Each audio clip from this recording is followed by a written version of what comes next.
ऐसा पहली मर्तबा हुआ था कि किसी ने मेरे वजूद पर अपना हाथ इतनी बेबाकी से लगाया था।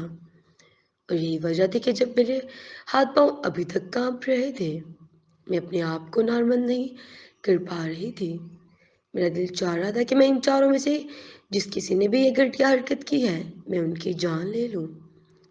बरसात का महीना था, लेकिन बादल देखिए बरसने का नाम ही नहीं ले रहे थे।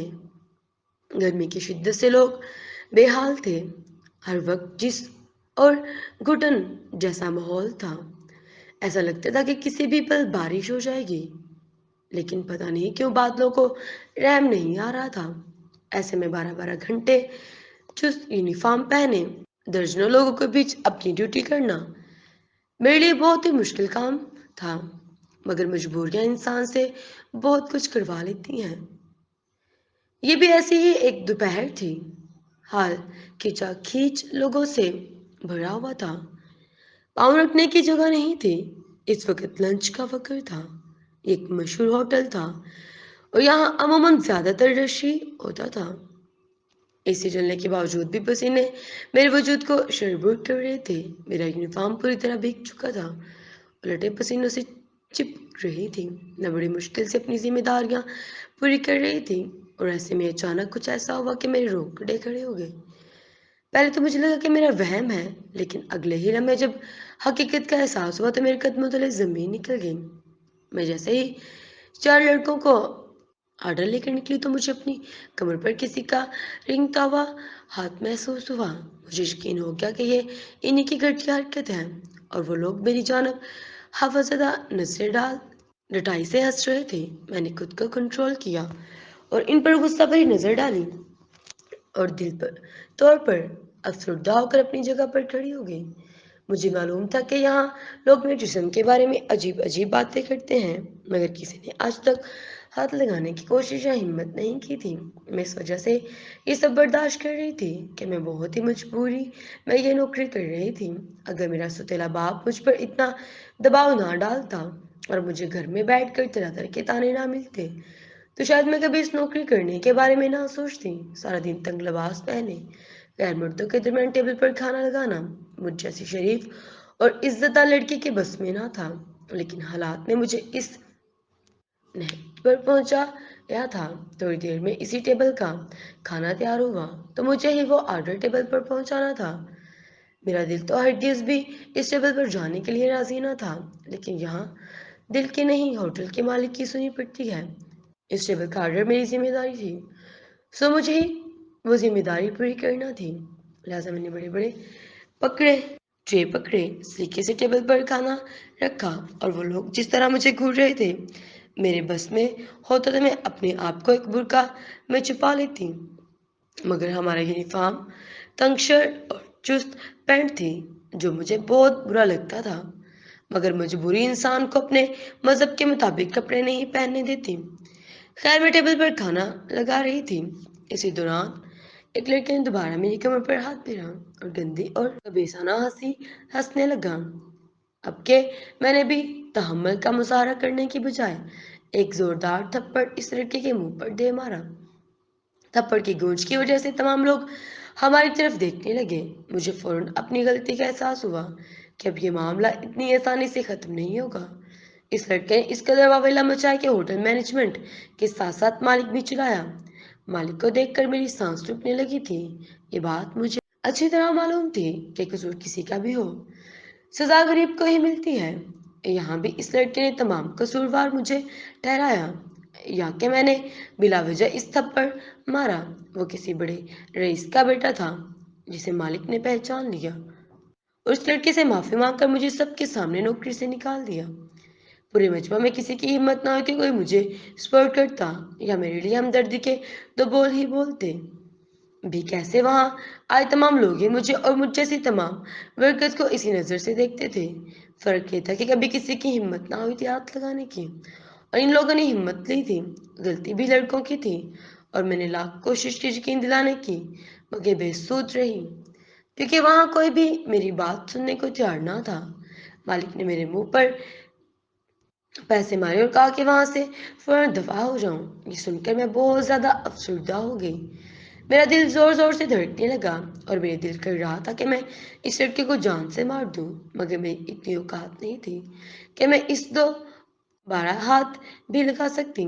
اس کی شیطانی مسکراہٹ اس کے جیب کی ترجمانی کر رہی تھی۔ میں سوچ رہی تھی کہ یہ کیسا ملک ہے جہاں مظلوم اور بے بس انسان کے ساتھ پیسوں والا اور طاقتور انسان کچھ بھی کرے، کسی ہی زیادتی کرے، جس مرضی طریقے سے ہے، ان لوگوں کو کوئی کچھ پوچھنے والا نہیں، ان لوگوں کو روکنے کا کوئی قانون نہیں۔ آج مجھے اپنے بابا کی بہت شدت سے یاد آ رہی تھی کہ وہ زندہ ہوتے تو اس تیلے باپ کی طرح مجھے یوں ذلیل ہونے کے لیے نہ چھوڑتے۔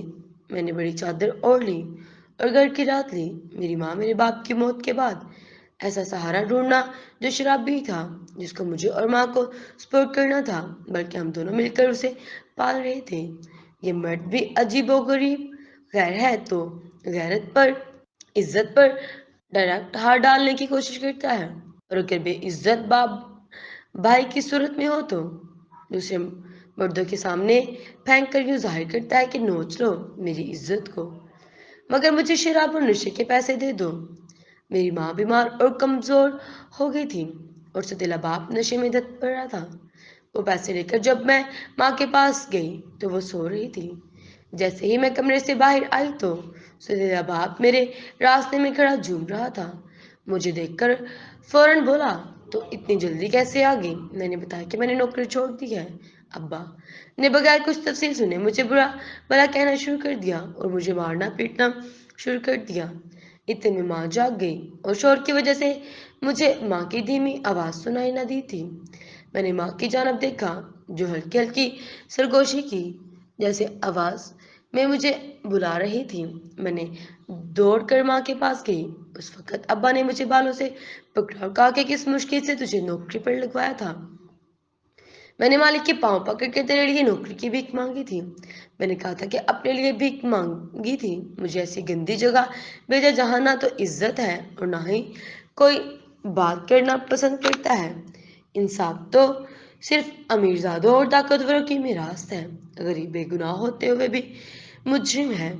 جب میرا ستیلا باپ نوکری کے لیے لے کر گیا تو اس نے اپنے غربت کا دکھارا کچھ اس طرح سے سنایا کہ اس ہوٹل کے مالک نے مجھے فوراً نوکری پر رکھ لیا۔ میں اگلے دن ہوٹل پر پہنچی تو یونیفارم پہن کر مجھے لگا کہ میں بے لباس ہوں، لیکن آہستہ آہستہ مجھے اس کی عادت ہو گئی۔ پھر بھی مجھے بار بار بے لباس ہونے کے احساس ہوتا تھا۔ جب بھی میں غیر مرد مجھے گھور کر دیکھتے یا دیکھ کر خبیث ہنسی ہنستے، جب مجھے غلیظ نظروں سے دیکھا جاتا تو مجھے رونا آتا تھا اور ان باتوں پر میں جل بن کر رہ جاتی تھی۔ اس سے زیادہ کچھ کرنے کی میری اوقات نہیں تھی۔ زندگی اپنی رفتار سے گزر رہی تھی اور مجھے گھر میں رہتے ہوئے 2 ماہ سے بھی زیادہ کا عرصہ ہو گیا تھا۔ اسی دوران نہ جانے میرے باپ کو کہاں سے میرے لیے ایک رشتہ مل گیا اور وہ پاگلوں کی طرح میرے ہاتھ پاؤں چومنے لگا، مگر جیسے ہی میں نے رشتے سے انکار کیا تو اس نے ایک زوردار تھپڑ میرے منہ پر مارا کہ تیری بیمار ماں کا علاج کون کروائے گا؟ میں تو کسی قابل نہیں ہوں، تو ابھی 2-3 ماہ سے گھر بیٹھی ہوئی ہے، تجھے نہ اپنی نہ اپنے بیمار ماں کی اور نہ ہی میری، تو بس گھر بیٹھ کر مفت کی روٹیاں توڑ رہی ہے۔ شرافت کے ساتھ شادی کر لے، تیار ہو جا، ایک بہت امیر خاندان میں تیری شادی ہونے جا رہی ہے، تیری 7 نسلیں اس شرابی کو دعائیں دیں گی۔ میں نے اس کو بھی اللہ کی رضا سمجھ کے قبول کر لیا اور رشتہ کے لیے حامی بھر لی، لیکن ایک بات رہ کر مجھے ستا رہی تھی کہ وہ کون ہے، کیسا ہوگا، کیا کرتا ہوگا، کہیں وہ بھی ابا کی طرح شرابی جواری نہ ہو، کیونکہ ابا نے پہلے بھی 2-3 مرتبہ مجھے جوئے میں ہارنے کی کوشش کی تھی، مگر اس وقت میری ماں تندرست تھی اور گھر کا چولہا ماں کی بدولت ہی چلتا تھا۔ میرا ستیلا باپ شرابی تو پہلے بھی تھا، مگر کچھ کام کاج کرتا رہتا تھا جس سے گھر کا چولہا جلتا رہتا تھا۔ پھر آہستہ آہستہ ماں بیمار ہونے لگی اور ستیلا باپ بھی شراب زیادہ پینے لگا۔ یوں ہمارے گھر میں غربت نے ڈیرے ڈالنے شروع کر دیے اور آج تک ہم غربت کی لکیر سے بھی نیچے پہنچ گئے۔ دو دن تک روٹی نہ کھانا، ایک لباس مہینوں چلتا اور پابند لگاتے تھے۔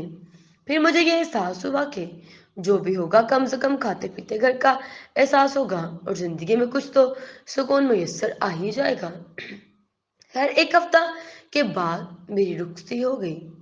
मैं जब गाड़ी में बैठी थी तो वो महंगी लग रही थी। मैं जिस घर में आगे खड़ी थी वो घर नहीं बल्कि मेरे ख्वाबों के घर से भी 10 गुना ज्यादा खूबसूरत और बड़ा था। मुझे अपनी किस्मत पर रक्श होने लगा और मैं सोच भी नहीं सकती थी कि मेरी किस्मत इस कदर अच्छी थी। खैर मैं घर के अंदर दाखिल हुई तो मेरी आंखें खुली की खुली रह गई थी। मेरे साथ जो लोग थे वो गो के इतने अमीर ना थे या शायद वो नौकर होंगे। ये सोचकर मैं फिर से अफसरदा हो गई कि वो जो भी है इसने मेरी इतनी कदर की कि मुझे अपने रिश्तेदारों की बजाय नौकरों के साथ भेजा। और खुद कहाँ है इतना बड़ा घर और महंगी गाड़ी देखकर कहीं हमारे साथ धोखा ना हो।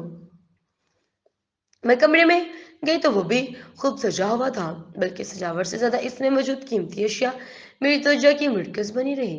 काफी देर यूं ही बिस्तर पर बैठे बैठे मैं थक गई थी और यकीनन तकरीबन 2 घंटे से ज्यादा का वक्त गुजर गया था। मेरा दिल बहुत बुरी तरह धड़क रहा था कि ये क्या मजाक हो रहा है मेरे साथ। कभी खुशी कभी गम, मेरे दिल में अजीब अजीब ख्यालात आ रहे थे। शाम के 6 बज चुके थे। मैं एक जगह बैठ कर थक गई थी और कहीं से भी कोई आवाज नहीं आ रही थी। अभी मैं इन्हीं ख्यालात में गुम थी कि अचानक कमरे का दरवाजा खुला और मेरा दिल तेज तेज धड़कना शुरू हो गया। एक साहब जो तकरीबन मेरे बाबा की उम्र के थे। मुझे बहुत दुख हुआ कि मेरी किस्मत में ये बुजुर्ग ही रह गए थे।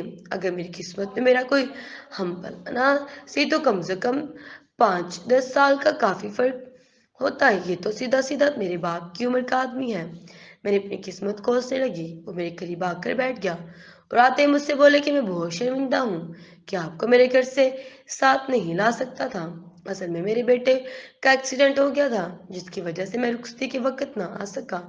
मैंने फोन पर तुम्हारे वाले से तमाम मामला तय कर लिए थे और बाकी सब कुछ भी मना कर दिया था कि किसी को भी तरह करके अपने आप को या किसी को भी ये बात ना बताई जाए, वरना ख्वामखा बदमज़गी पैदा होगी।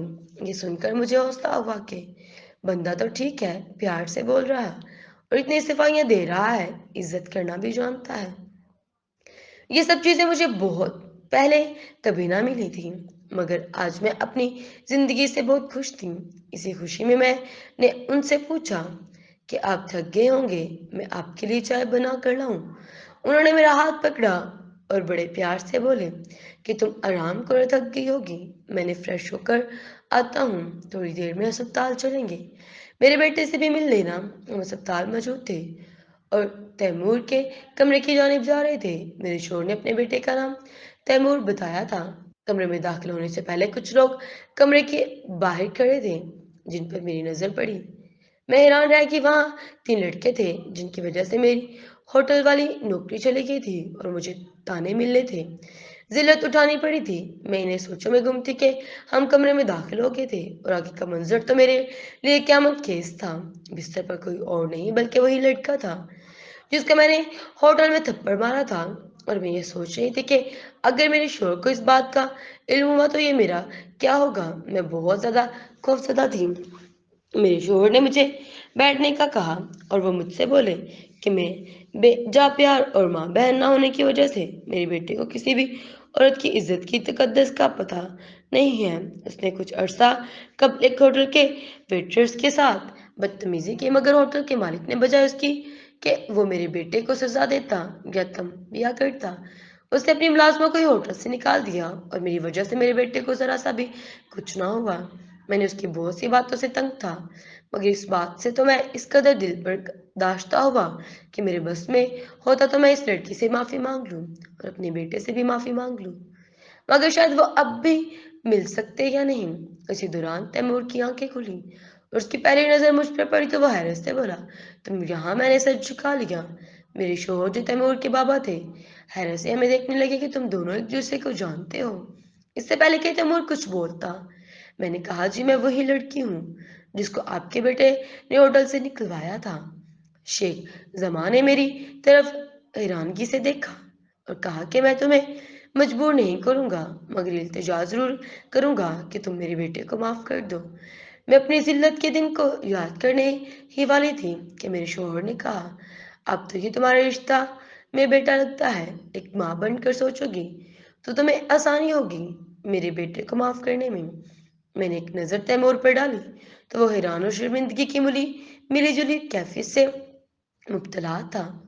मैंने एक नज़र शेख जमा पर डाली और वो भी शर्मिंदा होकर नजरें नीचे किए हुए थे, किसी मुजरिम की तरह खड़े थे। फिर मैं आहिस्ता आहिस्ता तैमूर के बेड की जाना बढ़ी और उसके करीब होकर तैमूर के सर पर हाथ फेरने लगी कि एक माँ भला कैसे अपने बेटे को माफ नहीं कर सकती। ये सुनकर तैमूर ने नजर झुका ली और मुंह नीचे करके कहा, मैं शर्मिंदा हूँ।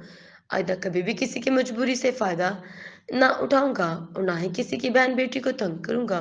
मैंने कहा कि अब तुम वैसे ही भी नहीं करोगे। अब मैं आ गई हूँ तुम्हारी माँ और बड़ी बहन बनकर तुम्हें सुधारने के लिए। कभी भी किसी की मजबूर का गलत फायदा ना उठाएंगे। आज के बाद अपने आप से वादा करें और कमेंट सेक्शन में प्रॉमिस लिखें। अल्लाह हाफिज।